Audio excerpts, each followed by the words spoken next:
All right. So formally, welcome everyone. This is the first. We've been going for a year now, but this is the first in-person event for the San Antonio.NET User Group. This QR code, which will also be at the end of the presentations, will just take you to a link where you can download the slides or just look at them if you want to go back and see them later. Just so that way you don't take a picture of every slide or worry about missing something. It's up there. If you don't know me and Patrick, I'm Daniel and he's Patrick. So we're the presenters. We both work at a consulting company called Lean Techniques. Basically, I don't think there's any positions up, but basically just always hiring if anyone's interested.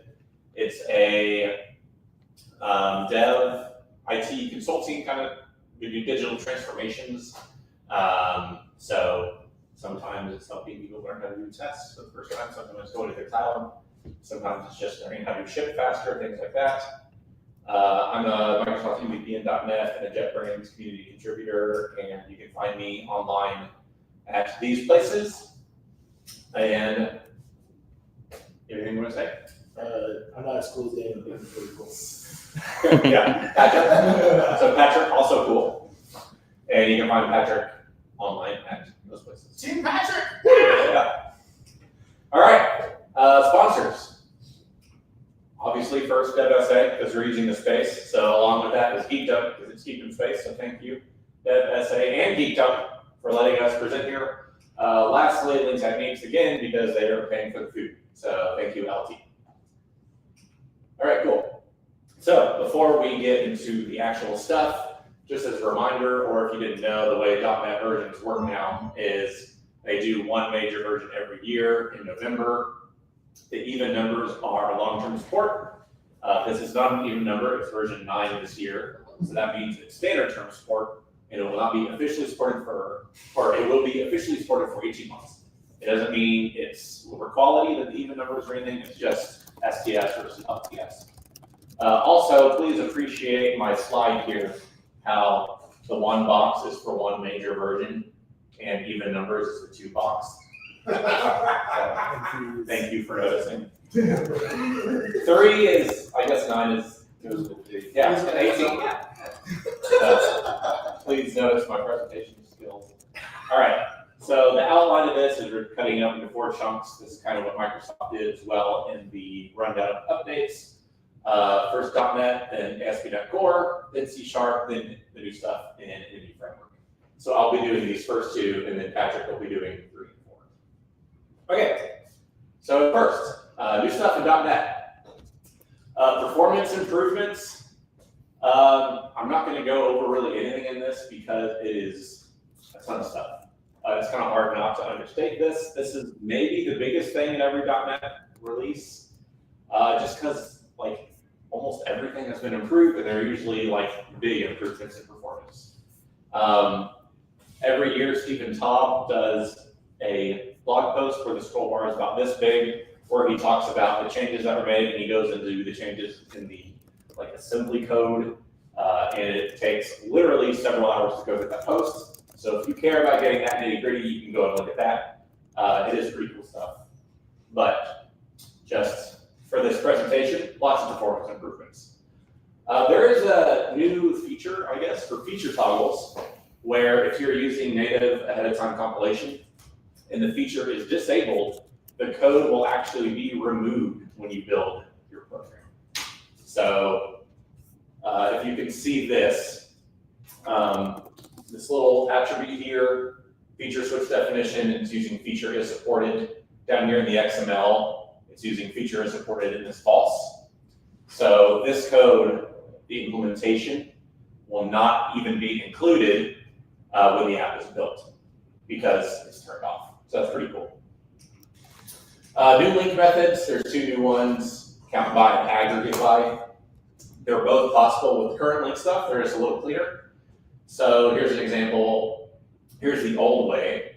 I have this list of products, and I'm grouping by category, and then I'm selecting just an anonymous object here, where I select the category, and I get the count of each one of those. And you can see, if you can see down here, they do end up returning the same thing. This first one, though, is objects. And the second one is actually key value pairs instead, where the key is the category and the value is the count. And it's just one link column now. So a little bit easier to reason about, a little bit easier to look at. Just kind of nice quality of life change. Same thing for aggregate by, except in this case, instead of getting the counts, I'm getting the sum of each category together. So for food, the sum is 15, household, still 20, there's only one item. Basic same concept, I do a group by and then a select. Now I just have to do an aggregate by and get the same result. So new link methods, always nice. Terminal logger. This is not new with 9, it came out in 8, but it's now enabled by default. And they've added some more readable output. They have clickable links inside the terminal. They've got colored text. They have timers for MS Build tasks. This is the example they have, which I think has all of those things on it. It's got colored stuff. It's got a little timer here. You can see the files are links you can actually click. So again, just nice little quality of life things. NuGet. So as of 8, the previous version, NuGet started to audit your packages. They have like a database of security risks, and they only did this for direct dependencies. They didn't do it for transitive ones. Now they, by default, it audits both direct and transitive dependencies. So just a nice little thing. You don't have to think about it, but it's a bonus you get. And dependency resolution is also faster. So on a big internal Microsoft repo they tested this on, a restore went from 16 minutes to 2. So I don't know what kind of project you're doing where a restore takes 60 minutes, but that seems like pretty good gains. GUID, generating GUIDs, or you might know them as UUIDs. So previously, you just did this GUID.NewGUID method. Now they have there's a new version 7 spec, and they're supporting that. So now there's GUID create version 7. The big difference with this is that the date time is now included in the data. So they have a natural sort order. You can sort them by date if you want to. So that's useful for things like we're using GUIDs for your ID databases. You can sort those as one example. And that's it for .NET. We're going to move to ASP.NET Core, and then hand it over to Patrick after that. So OpenAPI, this is kind of a big one. If you are familiar with Swashbuckle, the thing that does Swagger in your project by default, in the default template, that is no longer in the template. Yeah, so you can still use Swagger, but it will not come from this library anymore. It's Microsoft's own library now called OpenAPI. The reason they did this, there's a GitHub issue if you want to read the whole thing, but basically, Swashbuckle had issues open from like several years ago, and they were just not replying anymore. It was just not really being maintained anymore. It's like Microsoft kind of said, fine, I'll do it myself. And so this is what you'll see instead, is add OpenAPI and map OpenAPI. Again, you can still use Swagger if you want. You can also use, it's basically their own version. It's not Swagger, but it looks similar, and it basically does the same stuff. But very good to keep in mind if you're using 9 and making a new project. This library also supports trimming and native ahead-of-time compilation, and the OpenAPI documents can be generated at build time with this other package, so that is quite nice. And this is cool because I didn't even know about this concept in general. This is not a .NET specific concept, this is just a web concept. But it supports PAR, pushed authorization requests, which is when you have authorization parameters that normally go in the redirect URI. Those are not put in the redirect URI anymore, they're put on the back channel in direct HTTP calls. So that's more secure. Some browsers have problems with really long URIs, which the redirects can be sometimes. So people just can't sniff out stuff like the scope anymore if you have an API in that. So it's enabled by default if the identity provider you're using does support it. You can still optionally disable it if you want, or you can require it has to fail if it's not using PAR. So just making stuff more modern. There's a little, this is kind of a smaller quality of life thing again, simpler way to customize these authorization message parameters. So before, you just had to do more boilerplate. You had to pass into this Lambda and say set parameter, and and then set parameter, and then return completed task, just because that's how it works. And now you just say add and do what you want. So it's just a little smaller, a little cleaner. Static assets, this is another bigger one. So if you are familiar, also the default template with this map static assets, this will still exist because it's not really deprecated, but in most use cases, you'll probably want to use, use static files is the one that's older. Map static assets is probably what you're going to want to use from now on. It's kind of made to just be a drop-in replacement. So the only case it doesn't really work as a replacement is when your static assets are not in the project. You have to reach out for them somewhere else, like on the disk. I've never seen that. I'm sure somebody out there has a use case like that. Otherwise, it should just be a drop-in replacement, and this provides pretty good compression for your static assets in the app. During development, it just uses gzip. During publish, it uses gzip and Brotli. Those are just different compression algorithms. As we'll see on the next slide, their test showed about 70-90% size reduction for your static assets. And this was another new thing for me. This is, again, not specific to .NET, just a web thing, but it now supports e-tags. So e-tags are a thing your browser can use to know if it needs to pull down a new version of an asset. So instead of pulling it down every time, it creates a hash out of the content of your asset. And the browser just checks if the hash changes. And if the hash has changed, then it goes and pulls the asset again. So it just saves network resources. And you can perform this compression on the server, but it's more complicated, and you get less everything. It's less performant. You get less reduction out of it. Here's the examples they gave. I'm not going to go through every number in here. You can just look at these totals. There's three kind of examples here: the default Razor Pages template, and also using the Fluent UI Blazor library, and also using Mud Blazor library. And for the default one, they saw 80%, then 82%, then 92%. So size reduction. So about 80 to 90% size reduction for those static assets.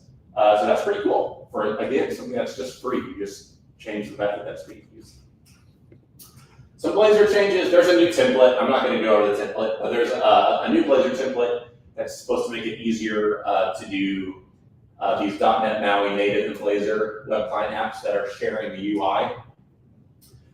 There's a new API for querying these component states at runtime. I'm not going to go over all these either, but there's three. There's render info name. So that's useful for debugging and optimizing these components. It's where the component is executing.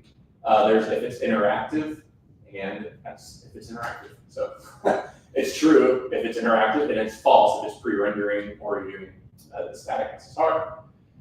This is useful if you want to do different behaviors based on if it's interactive or not. In the assign render mode, you can help optimize the performance of the component with that. Also, their input number existed already as a component, but you can now give it type range to make it a slider or a dial instead of a text box. And rich components can now be constructed, have constructor injection. So you can see here, they're injecting a navigation manager into constructor and using it here, and it just works. So that's pretty nice. Signal R stuff. Signal R supports native AOT and trimming now. They're really pushing on the AOT stuff and making pretty good progress with it every version. It's cool to see. Hub methods can now accept the base class instead of the derived class. So it's kind of polymorphism in a roundabout way, but it's still polymorphism. I'll show that on the next slide. You have to annotate the base class. So if you can see the code here, they're passing in a JSON person, which is here. And you can see he's got these these attributes, JSON polymorphic and JSON derived type. And here are the derived types.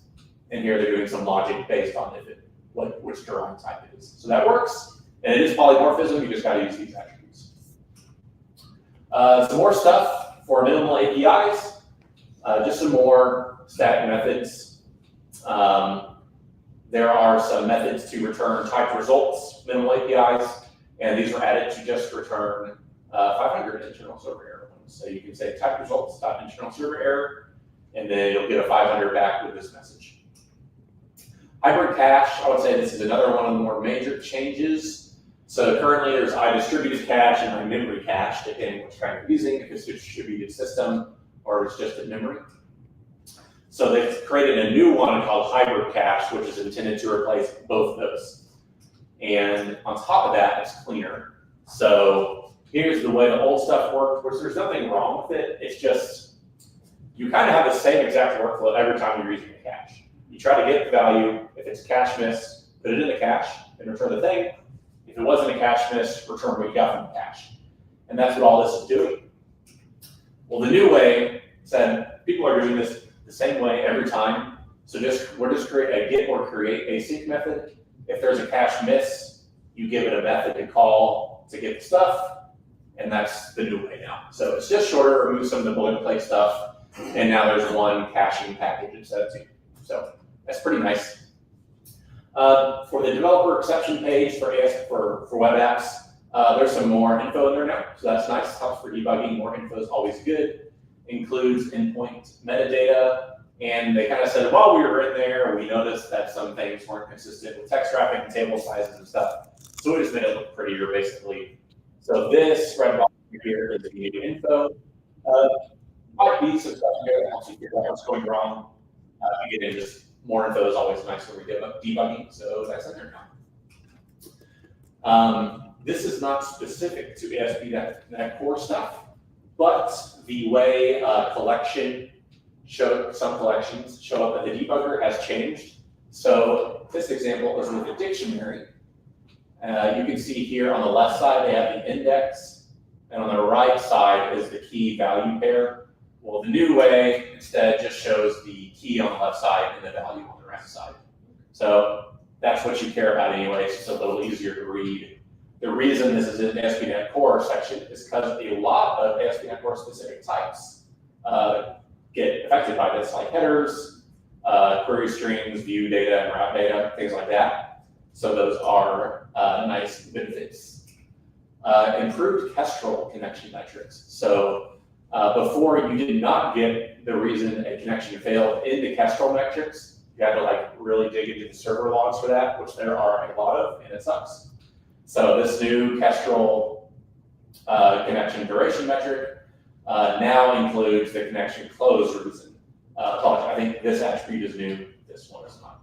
So this error type attribute has stuff, handshake failed, the body size exceeded. It tells you why it actually failed.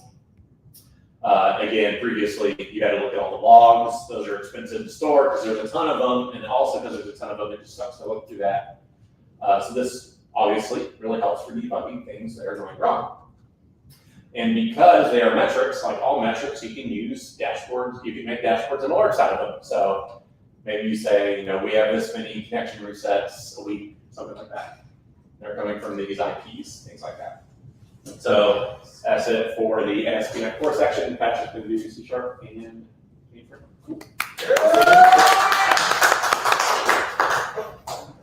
That was a better way of reading change logs. Yes. So C#, just kind of start off with C#, the updates in .NET 9 for C#. You're probably, I don't want to say this is a blanket statement, but for the average developer, you're probably not going to be super excited about a lot of the changes in C# 13, but a lot of them help make those performance improvements that you see in .NET. So just going to lead off with that. But first, do I hit the right button? Yes. Yeah. Oh, cool. One of the things that In the middle button is the laser. Oh, cool. Is that nuclear? So params collections is one of the cool, I would say, syntactical sugar that came out in C# 13. You can now use recognized collection types for params, not just arrays. So if you're ever making a method that, let's say you want to just pass a bunch of the same type of object, but you don't know how many you're going to need at any given time, just use params array.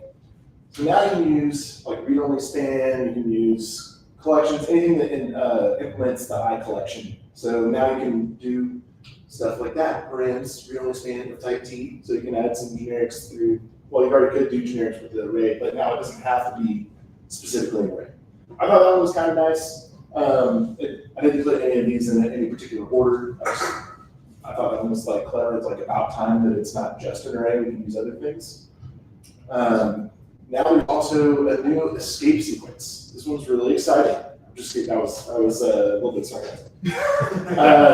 Now you can use /E instead of, the old way was /U001B or /X1B. So the /X1B, it was definitely recommended to not do that one ever, mostly because it could potentially collide with hexadecimal. So like when you're going to typing, you might forget to put a space or something in between it. So, but now we can do /E, which saves you a lot of typing, for sure, at least 4 characters, maybe 5, maybe 2.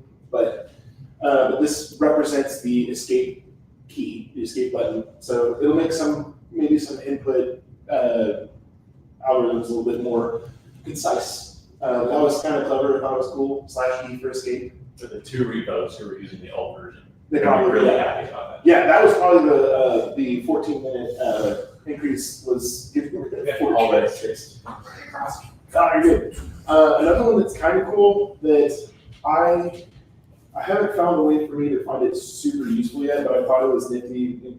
So I don't know if a lot of people know about the implicit, not implicit index access, but the index accessor that came with C# 12, I think, with, you'll see it here in a second with a code example.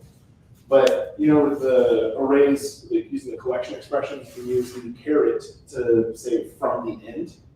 Well, now you can use that in the object initialization expression. So here I've got a really tiny code example, but basically what's going on up here is a class that has a buffer that's an int array, and it's set, it's initialized to an empty array of size 10.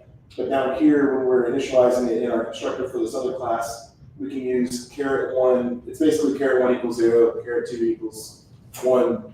Basically, it's reversing the index. So instead of this array being 0 to 9, which it looks like it is if you were to just look at it, it's actually setting it for 9 to 0. So it's basically reversing the index. But the whole thing is you can use the caret symbol in the object initialization. You want to trick the rest of your team. Yeah, if you want to trick your team, you can do that sort of thing. Yeah. So that's one other interesting updates to C# 13. Another one that this one you may possibly use this a little bit more than some of the others in your DME is you can now declare partial properties and partial indexers. So what that means is you can now have a partial class with the declaration. It was funny, I changed the example off of their website. It said declaring declaration and then declaration of implementation or something, which I just thought was kind of silly, but also clever. But basically you can have a partial class where you declare the partial property, and then the other partial class where you can actually implement the property. The clean coder in me is like, I don't know why I would do this, but if there's a place where you're using partial classes, there's valid ways to use them. But I just thought that was kind of cool. Now you can have partial classes, you can have partial properties in your partial classes. So you can have partial classes with partial properties. That was really hard to say. So does the more expanded version win whenever the compiler swishes them together?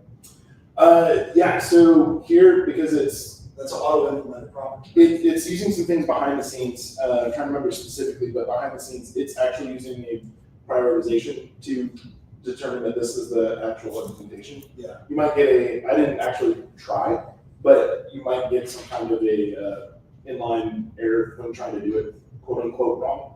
But that's a good question. I will complain with that so that I can have a more valid answer later. But yeah, so the basically what I do know is that this one would win out over that one, as it's currently written. So ref updates. This one, I don't know how many people use refs in their day-to-day when using C#, but basically ref and unsafe and iterator sequencing methods. Now you can use them, which I didn't know you could because I never used them before. So that was just these are a few little highlights on using refs. Also struct as well. You can use ref as a new anti-constraint. And then ref structs can now implement interfaces but cannot convert to interface types. So here's a little bit of example. You can now define a class C with a type of T where T allows ref struct. And then when you pass in the method scoped T object P, the parameter P must follow ref set rules. So basically, you're now able to, in the interfaces, structs can now do that, ref structs can. Previously was not able to happen. Some other updates, I didn't have any code examples for some of the other ones because it was really hard to find usage of ref and unsafe, and I don't use that in my day-to-day, so I apologize for not having code examples specifically for unsafe. Don't want to encourage. I don't want to encourage unsafe use. Yeah. I didn't want to like go through some code out there like, hey, here's unsafe, use it. But that is something that it will be used now. But here's some other updates that were just of note. There's a new lock type and semantics. So if you're doing some multi-threaded programming and using locks, there's also method group natural type improvements. So whenever so method groups are when you have a bunch of overrides. So if you're using reflection, the method group might be a similar or familiar type name. It's basically got some improvements to how that method grouping is being done. And then there's also overload resolution priority, where basically those overloads, they did some improvements to how it determines which overload to use to increase the performance. Whew, all right, that was it for C# 13. So again, there was not a whole lot in C# 13, but I want to reiterate that C# 13, the things that were done in there helped to create a lot of the performance improvements that you see in .NET overall. So Entity Framework, I actually was pretty excited about this one. I use Entity Framework a lot. But Azure Cosmos DB, one of the things that I loved was at the top of the Entity Framework changes was the Azure Cosmos DB changes. And it said some high impact breaking changes. I'm like, that is exactly what I want to see on a new update. But basically, some of them are actually pretty cool, and I would recommend using them. But I don't know the extent of everyone's projects using Azure Cosmos DB, but improvements in querying with the partition keys and document IDs that's gotten better. Let's see, it's a hard word to say sometimes. Hierarchical partition keys now support sub-partitioning up to 3 levels. And then there's also some improved link query capabilities for Cosmos DB. And then there's also now role-based access, where I believe previously you could access using role-based. And synchronous IO is now blocked by default. I thought that was cool. I don't do a whole lot of work in Cosmos DB, but when I was researching for this, there were some interesting findings with some of the updates. The simplified ID properties without discriminators, this one, I was like, why not now? Because the discriminator property type it's naming the type, but here's the picture of me saying why not now, that previously before Entity Framework 9, your ID had to have the type, and then the ID. Now they've got you got your own ID and the type separated. I felt like, why not? It's definitely, to me, that looks like an improvement. I don't delve into Cosmos DB daily, but to me, this looks like it makes more sense going forward. But I also know that it is likely a breaking change for a lot of people to have to now go and find all their IDs and update it to new. Let's see what else. There is a preview feature, the vector similarity search. That's just a new feature that they're wanting people to try out and basically report back if there's any issues going on with that. There's now pagination support, which is really cool. Basically, you can do your link query. There's a .2 page you can do, and it'll give you back a continuation token when you ask for it. And then you can literally iterate on it and use the continuation token, which I believe I have another slide with that. Yeah, so the next page, it takes that token that you get back from the first page up here, and then you basically use that continuation token and pass it in with the amount of pages you want to get. And then I think this max angle thing is actually the vector similarity part. So unless there's another text. Yeah. But basically this max angle thing, I believe that is part of the vector similarity search. So moving right along. That was because of me, the way I was trying to group the animations. So. Oh, gotcha. Okay, all good. But yeah, so now there's ahead of time pre-compiled queries. It's a highly experimental feature, not yet suited for production use, specifically from the lips of Microsoft's digital mouth, is don't use it for production. Or not recommended. It generates C# interceptors that execute each specific query. So it's going to ahead of time compilation. It's going to basically pre-compile the queries, and it's going to have the SQL for it already finalized. I don't have a code example for this, but basically what it's going to do is I don't know if anyone's familiar with the SQL, was it query execution planning or something? It basically will figure out the query ahead of time, and you have now an interceptor that if you're going to hit this query that you know you're hit all the time, it's got it written in SQL already, so it doesn't have to spend the time converting your link to SQL. Link and SQL translation. So there's been a lot of improvements. Some of that is with the support for group by with a complex type. So now you can do a group by instead of it just being one primitive or one simple type. You can now do a complex type. So you've got stores. You're going to group by the store address, which here it would be basically the store address is those are multiple parts. And then execute update also accepts complex type properties as well. So execute update, you have the address that's got multiple parts, and then you go in and set the new address with a set property on the execute update. So those are some improvements to kind of some tactical sugar, but like they are actual improvements too. Printing unneeded elements from SQL. This one I thought was really cool. I'm going to say probably a lot, but a lot of these are really cool. I enjoy a lot of the Entity Framework link to SQL translation changes. Also, whenever I see the word print, I'm like, heck yeah, let's get rid of unneeded stuff. Basically, this query, let's see, I think this one has Entity Framework 8 has this like left join down here, and this like select, so it's an exist inside of a select from a table and then a left join. Entity Framework 9, you'll notice there is no join here anymore. So this actually increases the performance if it can tell with your link statement the type of SQL it's going to generate. It's going to be more performant because it's like, hey, you're not even selecting any of the orders. Yeah, you're not selecting any of the orders anyways. So like, or any of the order stuff. We just want to know that it has orders. Like, that's all we care about. So that was pretty cool. And then greatest and least. I don't think I have a code example for this one, but basically, I think it's in SQL Server 2022, greatest and least came out, and now here in 2025, or 2020, November of 2024, when .NET 9 came out, there's now the translation to using greatest and least for translating to SQL. For like you're using max or min, it uses that, and it's more performant. Force or prevent query parameterization. This one I thought was rather interesting. Especially because you can, so the old way, or not the old way, if you just specifically writing a query, you just kind of throw in like, hey, I need this property off of this, or I'm filtering on this.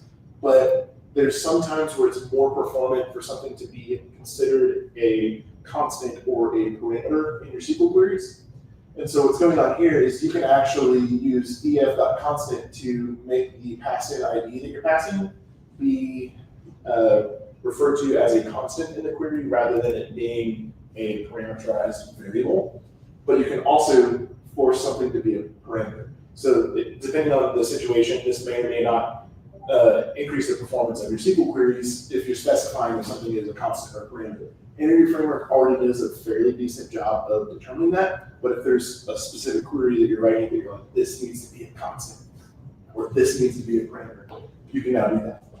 I believe the parameter one was already available, but I think that Entity Framework 9 introduced the ability to use it on, I can't remember if it's like a specific type or something like that, but there's something new about it, but constant I believe is the new. I could be getting that backwards, but one of them is new and the other one they made improvements on.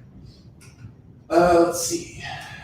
Parameterized primitive collections. This one is you can have collections. I don't remember if I have a code example. Yes. So it's basically the same thing, but for collections. So your ID contains, you can now do a constant ID of the IDs now contains an ID. So like what that's doing is basically instead of being a parameter of here's a bunch of different items that were put together in a parameter, it's literally translating that to a constant or a literal in the query string. So basically it's like the other two that I mentioned before, but now you can also do it for collections as well. I think that might have been what was new in .NET 9 for the parameter stuff, but so much link in SQL, love it. Inline, this is a fun word to say, inline uncorrelated subqueries reduce round trips. So basically, when you're writing a query that looks like, I don't know, this one, where you've got, I'm going to query the posts, where the title is this, and then I'm going to go back to the database and say, hey, now that I've got these .NET posts, I want to actually go where, on that same exact object, or that queryable, I want to then go and get this other, or get the post and then do a count on how many there are, and then, do some other things and do that to an array. This used to take in .NET or Entity Framework 8 or before would take 2 round trips to the database to do this. This now only takes 1. So you're reducing your trips to the database with this query from 2 to 1. That's sort of the thing that Entity Framework 9 has introduced, is kind of knowing, hey, like these are similar. I don't need to go hit it twice. So that's one of the other cool things about link stuff for SQL. Aggregate functions over subqueries, and on SQL Server, basically this used to not be possible before Entity Framework 9, and it's now possible. I don't know if I necessarily recommend it, but if there's ever a time where you need to do one of these complex subquery and aggregate, you can now do this. This you would have to actually split it out into separate queries and do them, and make multiple trips to the database to do that. So this is now possible in Entity Framework 9. Queries using count not equal to 0 are now optimized. They referenced this guy, I don't remember the name, but there's a developer that they call out on all of the updates on the Microsoft website. Thank you so-and-so for finding this improvement. But basically, the way that the SQL is getting generated for count not equal to 0 was making it so that it was using the not, like the specifically, I don't know if I have a code example for this one. This is probably going to, yeah. But basically, they were using not, and then the value is 0, when it's actually more performant to use, I believe it's the count is greater than 0, is actually faster, or not 0, yeah. So then it actually added the smarts to figure that out, so that it's more performant.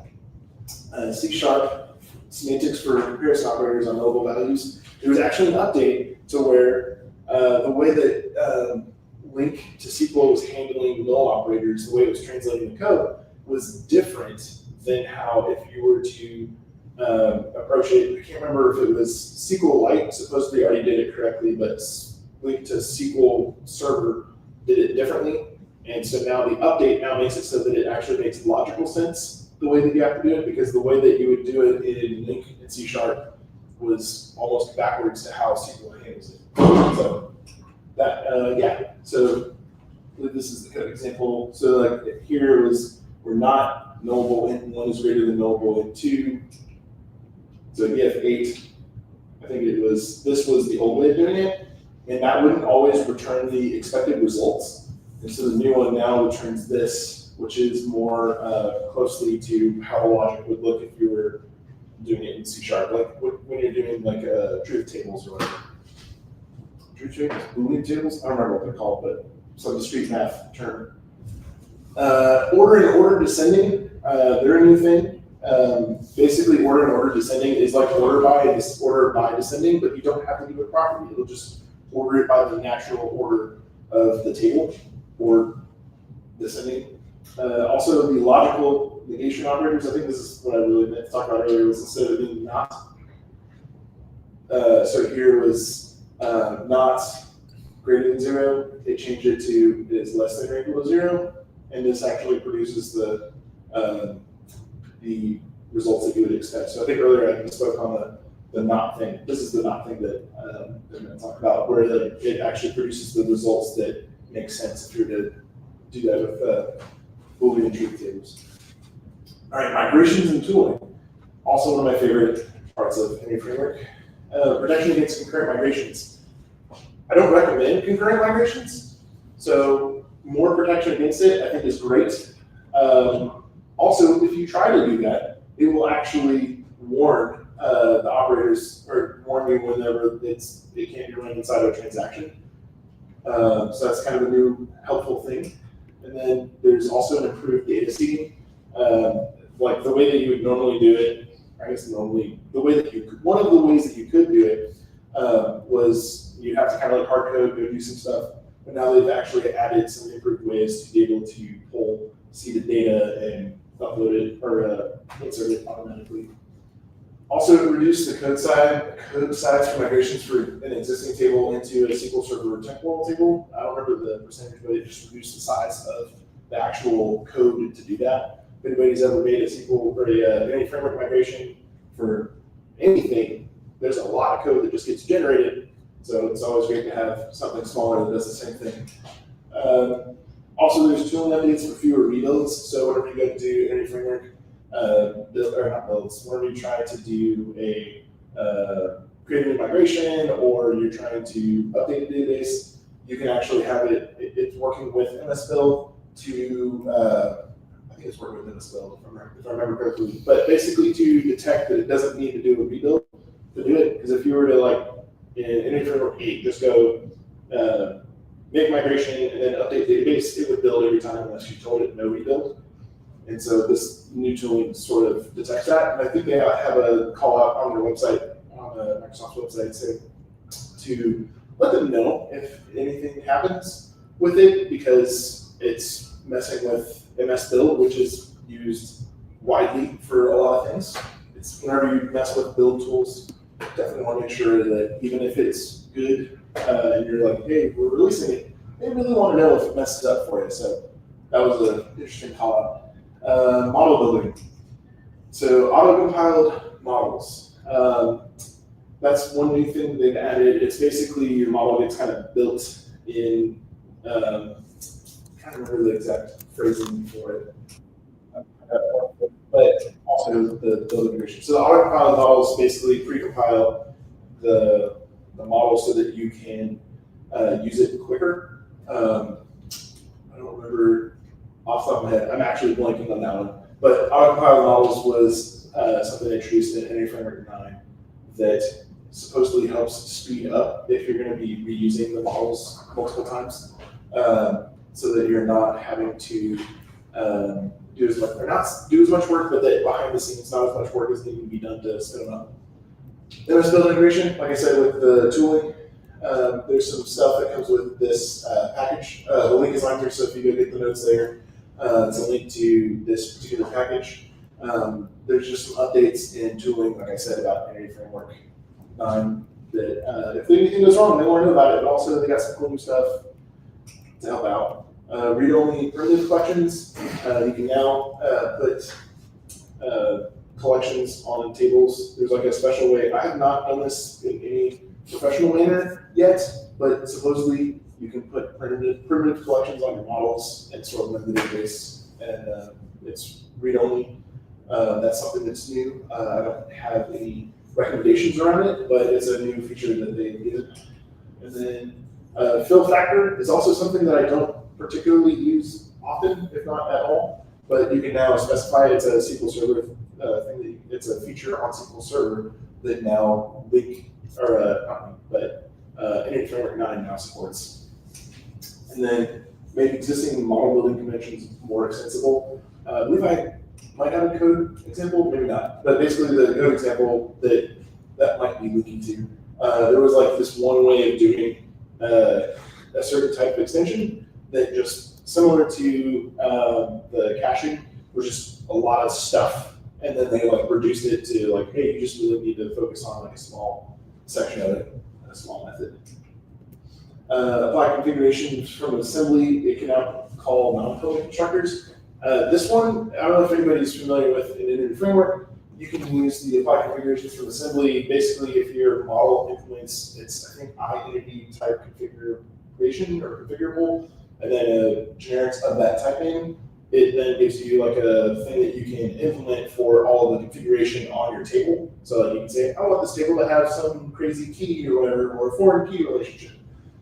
Well, now you can also have a non-public constructor for the type, which I felt like it was a reach. The reasoning that they had on their site for it was basically if you want some configuration that you don't want anyone else to touch, which to me, if you are using the code, like, feels like they were having trust issues when they wrote it, but hey, you can now do it. I don't necessarily recommend it, but it's now available.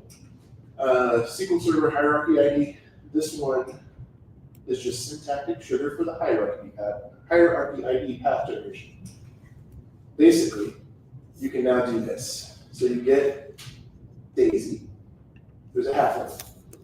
And then you can parse the path from the parent or patriarch.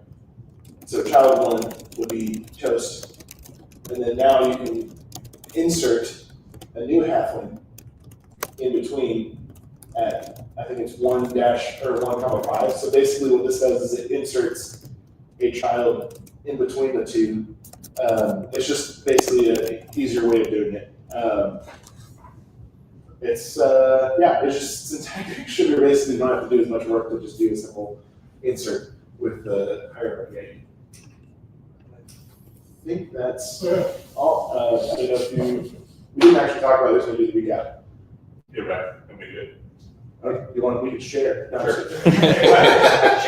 Yeah, Dan, I think, did a great job of recapping with .NET. There's a lot of performance improvements. There's a lot of cool things that are like I don't want to say under the covers. That sounds like a wrong thing to say. Under the hood. That's the word I was trying to say. Under the hood. A lot of things that were done under the hood to make it faster, smaller, easier to use. ASP.NET Core. Some major updates, especially with the loss of Swashbuckle. Such a good name for a package. But with Swagger and different things that stood out from that. Also the debugging with being able to see the collections with the keys and the values. C#, well, I still say that I feel like it's more of an in-between. Like, you know how you have sequels, like you got Star Wars, the original, episode 4, and then you've got Empire Strikes Back, which is great, but it still like leads up to Return of the Jedi. So I don't know, there's still debate on which one's the better one. But like if you normally have sequels, actually I'll do a more relatable one probably. Cars 1, we've all seen Cars 1 probably. Pretty good. Lightning McQueen. Lightning McQueen, made a franchise. Got Cars 2. I don't think anybody in this room probably remembers the plot of Cars 2. I unfortunately do. Because I've recently seen it as a 3-year-old, but then Cars 3 to me was like the superior movie of between 2 and 3. So basically, it felt like it was kind of an in-between iterative update to make it so that other things could happen, like the improvements in .NET. But there were still some cool callouts. And then Entity Framework, there was like a ton of stuff in there. If you want to know more,